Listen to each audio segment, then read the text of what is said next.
we shall commence this module by discussing about forest policy. Forest policy is a policy for the society and not for forest administration. The battle against climate change cannot be won without the world's most valuable resource, which is the forests.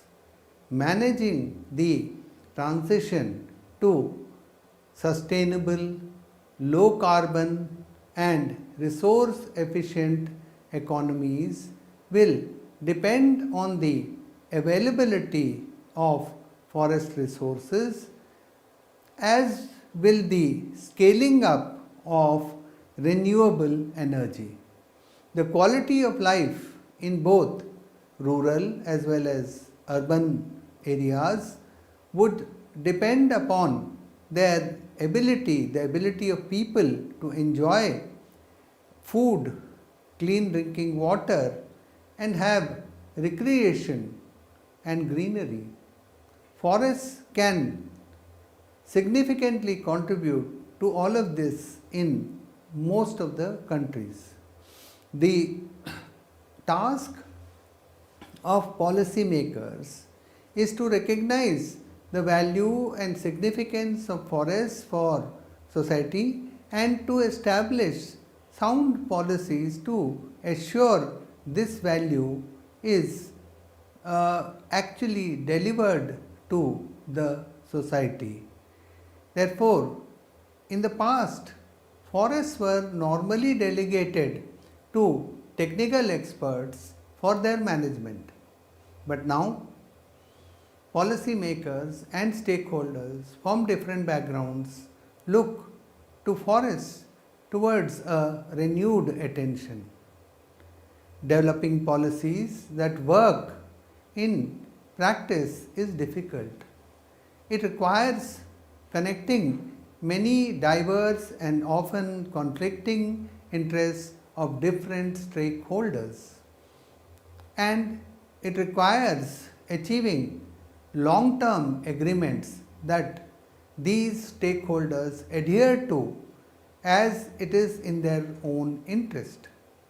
Many countries introduce or amend policies that govern the forests to incorporate changing dynamics and to augment the value of forests to society, including through the support of Food and Agricultural Organization (FAO). The experience from various countries and FAO has shown that significant changes have been witnessed since the publication of FAO's guidelines for forest policies formulated in 1987. The present module aims at explaining the significance of forest policy, policy formulation, issues to be considered while framing the forest policy, and to give a brief idea about global forest policy. Forest policy is what governments choose to or do not do about forests within their jurisdiction. That is, that there are certain things which are to be done for the forests and certain things which should not be done with the forests. Forests are usually the subject of government action because they provide a mix of public goods, for example, the ecosystem services like streams, air, and so on, oxygen.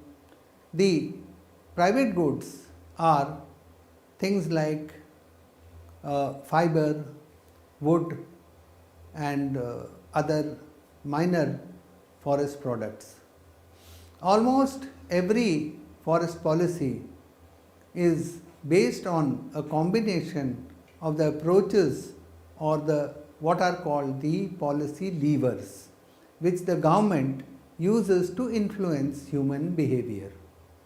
These include defining property rights and responsibilities, monitoring users, and professions connected with the forest with civil and criminal sanctions. Thirdly, taxing or subsidizing products and services, requiring submission of management information, providing technical information, research and education, and sixthly, creating markets for public goods and common pool of resources. One of the most prominent forest policy issues is to define forest tenure, which allocates rights of the use, ownership and duties amongst the individual owners, groups and the government. In many nations, post-colonial tenure schemes contradict with the aboriginal rights and the traditional uses. In most of the developed nations, governments monitor the use of private and public forests through a system of civil and criminal sanctions. Some of the jurisdictions mention harvest seasons and the hours of the day when the harvesting may occur. Regulations for protecting wetlands and the water quality are common as the regeneration required. Increasingly, governments regulate transactions in forest products across regions and in international boundaries, either to support local industry or to minimize the effects to the introduction of pests. In many developed nations, governments modulate the professions associated with forest management, including foresters, wildlife and fisheries biologists, and hydrologists. Many of the government administrators who may or may not use the forest through a system of licenses and user fees. In some jurisdictions, only registered or licensed professionals are allowed to implement timber and exploit forest timber and other resources. In most cases, these procedures for regulating use and users are implemented through a system of administrative fees and permits. Criminal and civil sanctions are less often employed. Many governments execute forest policy by asking users to provide details of their activities. Many governments carry out periodic inventories to detect changes in the forest cover, land use, and the volume of distributions. This management information system is increasingly important and has been incorporating changes in the role of forests to improve global climate change and to provide fiber in the international market. Many governments subsidize tax forests and forest produce and facilities that process them. Privately owned forests are usually required to pay property tax levied by local, provincial and state governments. In interjurisdictional trade, export and import taxes are often used to enhance domestic forest production and it facilitates expansion. Subsidies to private forest owners are ubiquitous as ubiquitous as forest taxes. Many governments provide funds to a number of forest research institutes either directly as official agencies or through providing grants to universities. Besides, many governments finance technology transfer and extension programs are also carried out. An evolving public policy tool for government is the augmentation of markets for pollution credits, carbon credits, as a part of the cap and trade program. Under this approach, government caps the volume and amount of pollutants that can be emitted and assigns initial allocations to the existing polluters.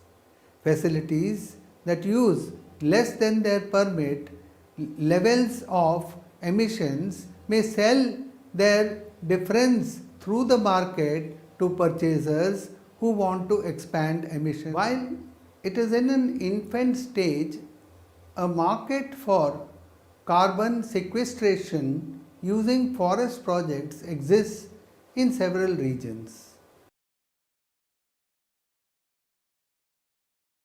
After studying this module, you will be able to know about what is forest policy, know about the importance and objectives of forest policy, comprehend various functions of the Indian Forest Policy Division, know about global forest policy, compare forest policy and forest law, analyze the process of formulating forest policy, know about various issues to be considered while framing a forest policy.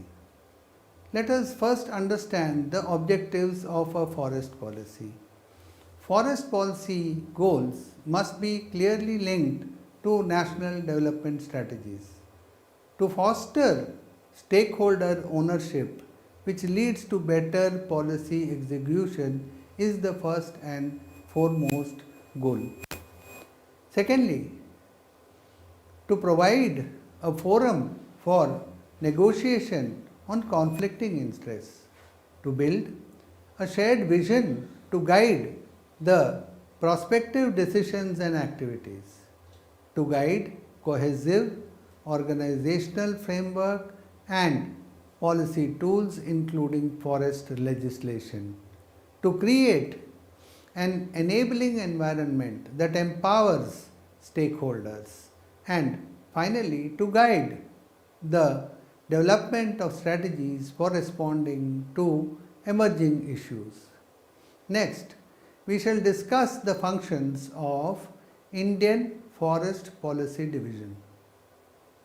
The Indian Forest Policy Division transacts with the National Forest Policy 1988.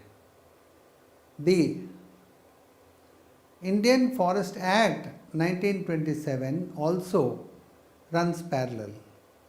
The division acts as a think tank on forest policy issues and works for their integration with other natural resource management sectors. The division conducts review of national forest policy to align with the recent developments and changes in the socio-economic, scientific and legal frameworks. The division works on international forest policy processes and deals with United Nations Forum on Forests on international agreements on forests. The division acts as a nodal point for various bilateral and multilateral international cooperations on forestry related matters. It also conducts bilateral visits of forest delegations from other countries. The head of the division is a Deputy Inspector General of Forests. The head of the division gets assistance from the Assistant Inspector General of the Forest and a technical officer. Moving on, now we discuss the mandate or the subject matter of Forest Policy Division. First of all, the National Forest Policy in 1988 and the State Forest Policies. This is one of the mandates.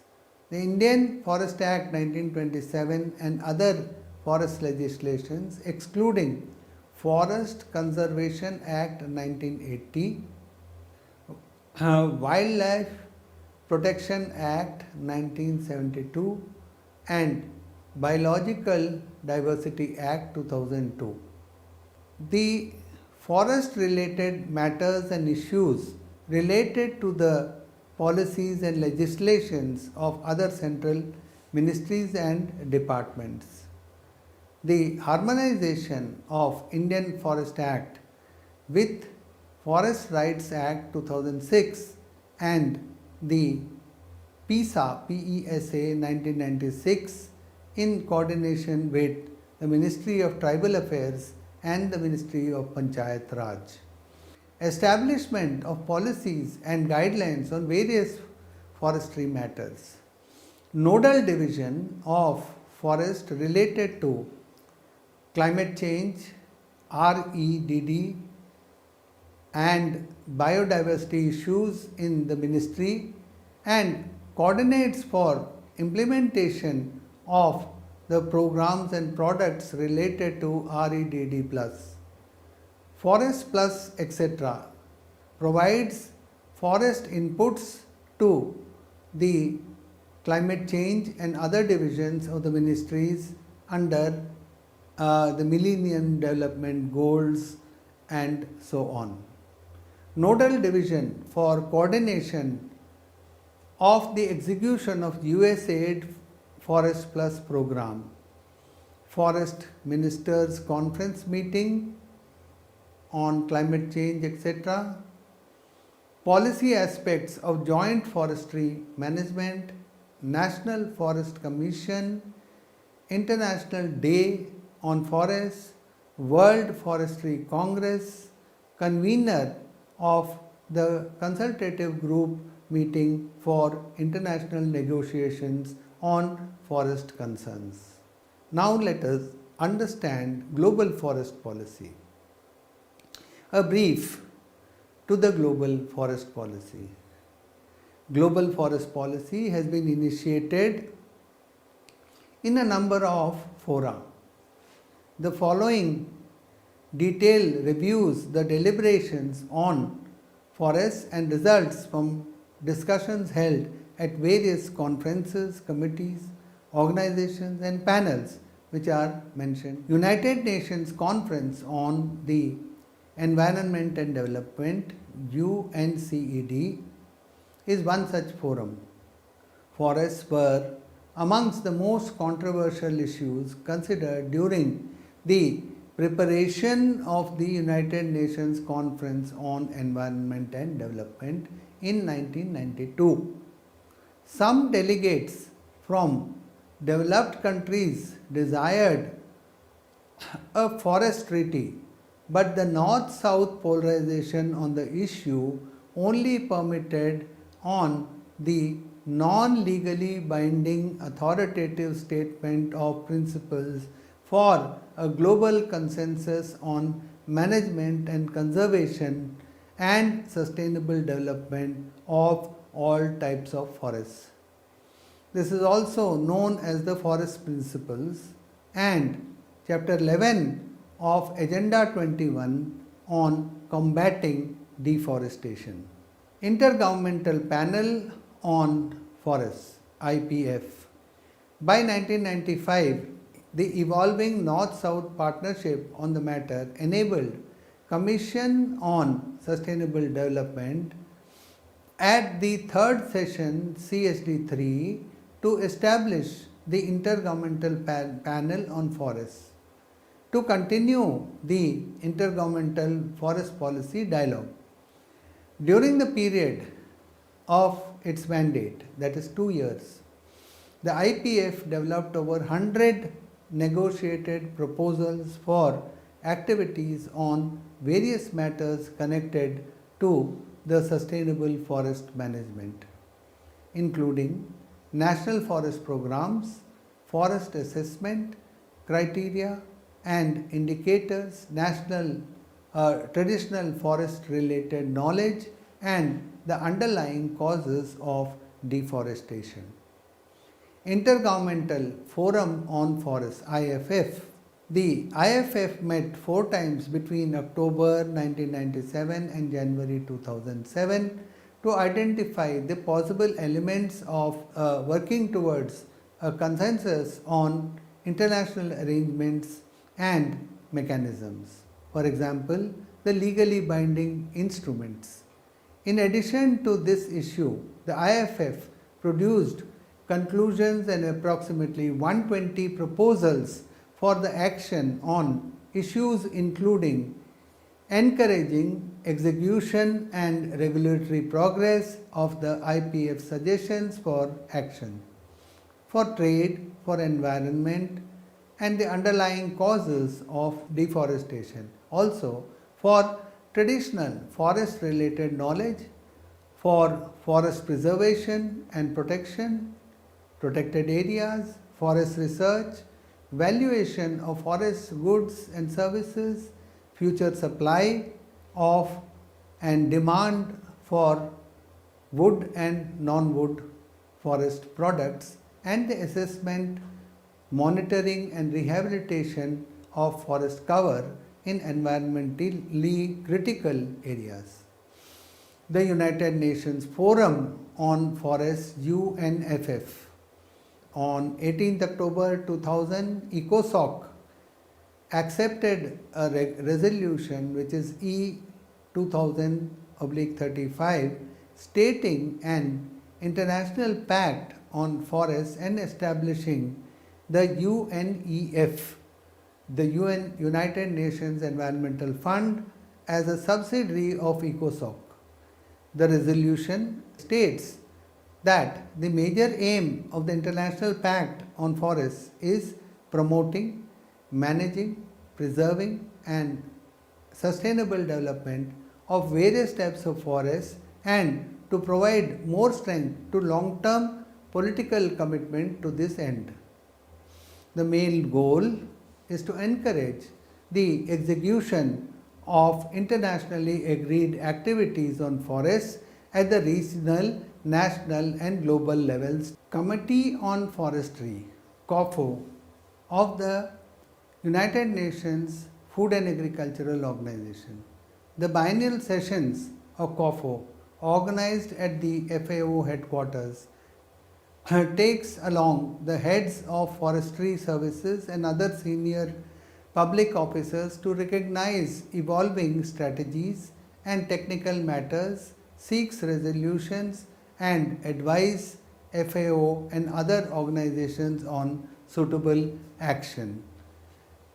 The International Tropical Timber Organization, ITTO.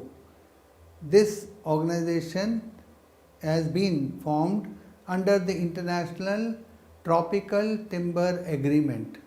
It was discussed under the support of United Nations Conference on Trade and Development, UNCTAD.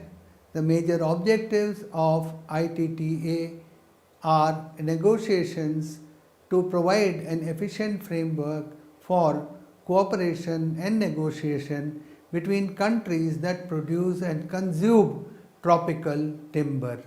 Next, we shall understand the distinguishing features of forest policy and forest law. These are the main differences between forest policy and forest law. Forest policy can be adopted and amended through different procedures and that are laid down by different bodies. Forest law is adopted and amended by the Parliament or the head of the state through certain set procedures. Secondly, the forest policy is non-legally binding. Forest law is legally binding. Forest policy provides guidance specifying vision and how to reach certain goals. Forest law specifies rights and duties based on a policy vision or goal. Fourthly, forest policy can be general, so it can be accepted to meet different changing circumstances. Forest law has to be specific to enable judicial dispute settlement, and it can be applied universally. Forest policy is a soft mechanism to deal with non-compliance, and under forest law there are judicial powers to punish non-compliance. Amended by those bodies, that is some of the bodies which have been earlier mentioned, that adopt the policy through their respective procedures. The forest law is constitutionally or legally determined, and procedures are needed through these bodies for their amendment. Now let us understand forest policy formulation. A chronological approach from medieval European history to the modern preservation and environmental movements exhibited the enactment of forest policy to satisfy emerging social requirements, from protection of the sacred to protection of fiber and strategic materials and the key components of economic development to the provision of ecosystems. Since the beginning of the 20th century, political scientists began to describe public policy as a complex system of actors and institutions.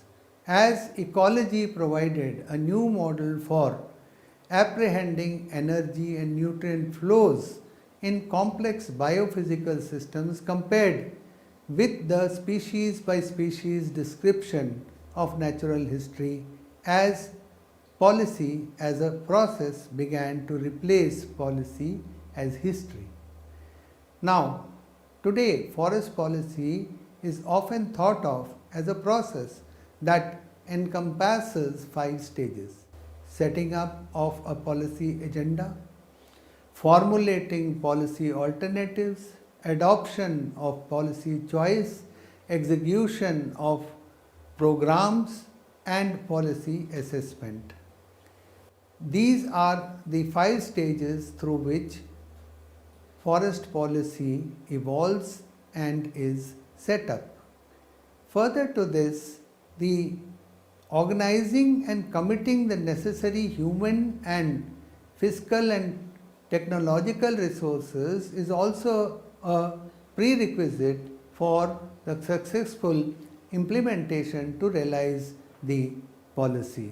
Therefore, implementation and execution is also a very important stage. What are the considerations and requirements of an ideal forest policy? A participatory policy development process is costly to begin with, but not having one in the beginning will cost even more. The framework is the following: ascertain the timing, if the timing is right, for the introduction of policy development. Ensure political support and cooperation. Communicate information regularly, broadly, and transparently. Engage stakeholders and nurture joint ownership and accountability. Negotiate to set priorities and resolve conflicts. Align and coordinate with other national policies. Strategize and plan a network of actions for implementation. Now, we shall summarize what we have learnt in this module. Therefore, in the last 40 years, forest policy has been shaped by at least 4 important trends which point to an erosion of public confidence in the ability of governments to preserve the forest resources.